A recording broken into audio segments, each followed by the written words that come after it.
அம்மா சொல்லுவா, ஏங்க பையன் தான் கேட்குறான், அந்த பைக்கை தான் கொடுங்களேன், ஒரு ஓட்டிட்டு வரட்டுமே.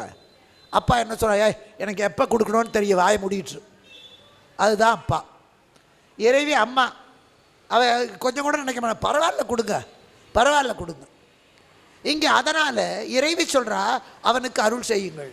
இறைவன் சொல்கிறான், எப்போ கொடுக்கணும்னு எனக்கு தெரியும், பேசாமல் இரு. ஏன்னா அம்மா தான் நமக்காக சிபாரிசு பண்ணுவாள். ஒரு புலவர் பாடினார் திருநெல்வேலி காந்திமதி அம்மா கிட்ட, அம்மா உன் புருஷன் காதலியே போட்டுக்க மாட்டேங்கிறாரு என் கஷ்டத்தை, உன் கூட உட்காந்து ஊஞ்சலில் ஆடிட்டு இருப்பார், நீ வெத்தலை மடித்து கொடுத்துக்கிட்டு இருப்ப, அப்போ சந்தோஷமாக ஆனந்தமாக உட்காந்து ஆடுவார். அந்த நேரத்தில் உன் புருஷங்கிட்ட அந்த நெல்லையப்பர்கிட்ட கொஞ்சம் கொஞ்சமாக தினம் கொஞ்சம் கொஞ்சமாக என் கஷ்டத்தை சொன்னால் உன் வாய்முத்தா சிந்தி போயிடும்.